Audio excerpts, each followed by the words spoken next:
नमस्कार, आज की बड़ी खबरों में आपका स्वागत है। मैं हूं आपके साथ अनु भारद्वाज और आप देख रहे हैं न्यूज गंगा। आज की बुलेटिन में बात करेंगे, राहुल गांधी करेंगे पुंछ का दौरा, बताएंगे आपको मान सरकार का अपने ही एमएलए पर एक्शन, दिखाएंगे आपको हेरा फेरी 3 में पंकज त्रिपाठी बनेंगे बाबूराव। बुलेटिन के आखिरी में देखेंगे तुर्की का भविष्य तय करेगा भारत। लेकिन दिन भर की तमाम खबरों से पहले एक नजर सुर्खियों पर। भारतीय सांसदों की फ्लाइट लैंड होने से पहले ही मॉस्को एयरपोर्ट पर ड्रोन अटैक, हवा में ही घूमता रहा विमान। एक्ट्रेस नितिका दत्ता और उनकी मां हुई कोरोना के शिकार, अब कहा ठीक हूं। बांग्लादेश में बदल गई पूरी पिक्चर, भारत को खुली छूट के 3 महीने में दिख गया असर। राहुल गांधी करेंगे पुंछ का दौरा। कांग्रेस नेता राहुल गांधी शनिवार को जम्मू कश्मीर के पुंछ के दौरे पर रहेंगे। इस दौरान वे पीड़ित परिवारों से मुलाकात करेंगे। पहलगाम अटैक के बाद राहुल गांधी की जम्मू कश्मीर की दूसरी यात्रा है। इससे पहले भी वो 25 अप्रैल को घाटी में गए थे और उन्होंने कहा था कि आतंकवाद के खिलाफ एकजुट हो। हरियाणा बोर्ड के 18 स्कूलों में 12वीं के सभी छात्र fail. Haryana board of school education की 12वीं के रिजल्ट को लेकर कांग्रेस नेता उदित राज ने तंज किया है। उन्होंने सोशल मीडिया प्लेटफॉर्म एक्स पर एक पोस्ट कर लिखा है कि इस साल 18 स्कूलों में 12वीं कक्षा में एक भी स्टूडेंट पास नहीं हुआ है। अगर पढ़ेंगे तो अंधभक्त कहां से लाएंगे? पढ़ेंगे तो मुसलमानों से कौन लड़ेगा? पढ़ेंगे तो गुंडा और अपराधी कहां से पैदा होंगे? मान सरकार का अपने ही एमएलए पर एक्शन। पंजाब में आम आदमी पार्टी के विधायक रमन अरोड़ा को भ्रष्टाचार के आरोप में गिरफ्तार कर लिया गया है। विजिलेंस विभाग ने उनके घर पर छापा मारा। आरोप है कि उन्होंने जालंधर के नागरिकों को झूठे नोटिस भेजकर पैसे ऐंठे हैं। इससे पहले उनकी सुरक्षा भी वापस ले ली गई थी। सीएम योगी पहुंचेंगे दिल्ली। सीएम योगी आदित्यनाथ शुक्रवार शाम को राष्ट्रीय राजधानी दिल्ली के लिए रवाना होंगे। इसके बाद 25 मई को एनडीए के मुख्यमंत्रियों की बैठक में भी वो शामिल होंगे, जिसमें गठबंधन की रणनीति और महत्वपूर्ण राजनीति मुद्दों पर विचार विमर्श किया जाएगा। पीएम मोदी की चेतावनी से पाकिस्तान में खलबली। प्रधानमंत्री नरेंद्र मोदी के बीकानेर में दी गई स्पीच के बाद पाकिस्तान में खलबली मच गई है और देश का बयान सामने आया है। पाकिस्तान ने अंतर्राष्ट्रीय समुदाय से मदद की गुहार लगाई है। इसी के साथ एक बार फिर पाकिस्तान ने कहा कि वो आतंकवाद का पीड़ित है और कश्मीर का पुराना राग दोहराएगा। गजवा-ए-हिंद का सपना पाले बैठा था आईएसआई का जासूस। उत्तर प्रदेश स्थित वाराणसी के आदमपुर क्षेत्र से पाकिस्तानी जासूस मोहम्मद तैफुल को यूपी एटीएस ने गिरफ्तार किया है। उस पर आरोप है कि भारत के महत्वपूर्ण स्थलों के सुरक्षा से संबंधित जानकारी उसके द्वारा पाकिस्तान साझा की जा रही थी। उथल पुथल के दौर से गुजर रही दुनिया। विदेश मंत्री एस जयशंकर के यूरोप दौरे पर आतंकवाद विरोधी अभियान, पाकिस्तान का आतंकवाद को समर्थन, यूक्रेन और गाजा संघर्ष, अमेरिकी व्यापार युद्ध और कश्मीर जैसे मुद्दों पर चर्चा हुई। उन्होंने कहा कि दुनिया इस समय उथल पुथल के दौरे से गुजर रही है।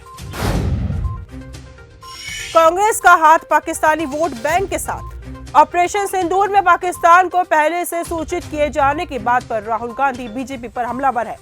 बीजेपी ने 1991 के एक समझौते का हवाला देते हुए कांग्रेस पर आरोप लगाया कि कांग्रेस का हाथ पाकिस्तान के वोट बैंक के साथ है। विदेश मंत्रालय ने राहुल गांधी के दावों को खंडन किया है, जबकि राहुल गांधी लगातार विदेश मंत्री एस जयशंकर पर सवाल उठा रहे हैं। दीदी ने छीन लिया रिमोट तो गुस्से में छोटी बहन ने लगा ली फांसी। महाराष्ट्र के गढ़चिरौली में 10 साल की बालिका ने फांसी का फंदा लगाकर जान दे दी। परिवार ने जैसे ही बच्ची की डेड बॉडी देखी, उनकी चीखें निकल गई। झगड़े का फसाद था टीवी चैनल का बदल जाना। बड़ी बहन ने जैसे ही टीवी चैनल बदला, छोटी बहन को गुस्सा आया और उसने सुसाइड कर लिया। हेरा फेरी 3 में पंकज त्रिपाठी बनेंगे बाबूराव। हेरा फेरी 3 को लेकर काफी चर्चा चल रही है। दरअसल फिल्म से परेश रावल ने एग्जिट मार लिया है। हालांकि इस दौरान लोगों ने बाबूराव के लिए कालीन भैया यानी पंकज त्रिपाठी का नाम सामने लाया है। अब इस मामले में एक्टर ने भी खुद बात कही है। मोनालिसा के ग्लैमरस लुक ने मचाया धमाल।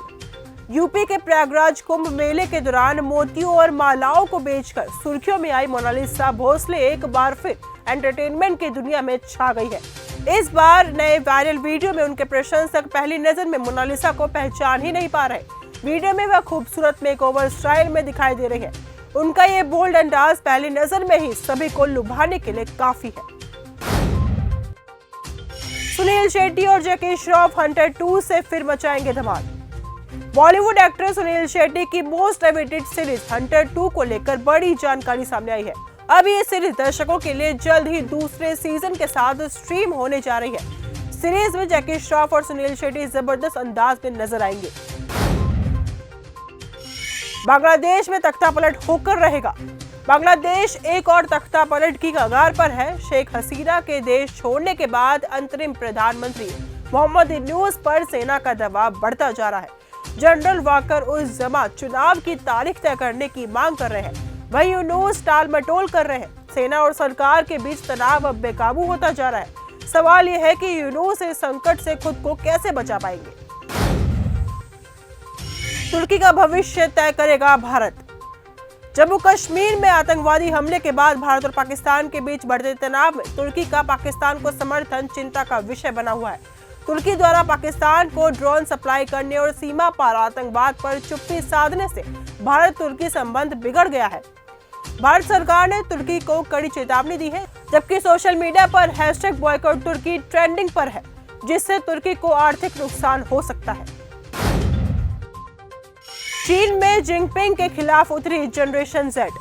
चीन की जनरेशन Z रेड पीपल बनकर बेरोजगारी, थकावट और सामाजिक दबाव के खिलाफ विरोध जता रही है। ये युवा दिन भर बिस्तर पर रहते हैं और सोशल मीडिया पर अपने सुस्त जीवन को साझा करते हैं। विशेषज्ञ इसे मानसिक थकान और आत्मरक्षा का तरीका मानते हैं, लेकिन लंबे समय तक ऐसा चलता रहा तो ये देश नुकसानदेह हो सकता है।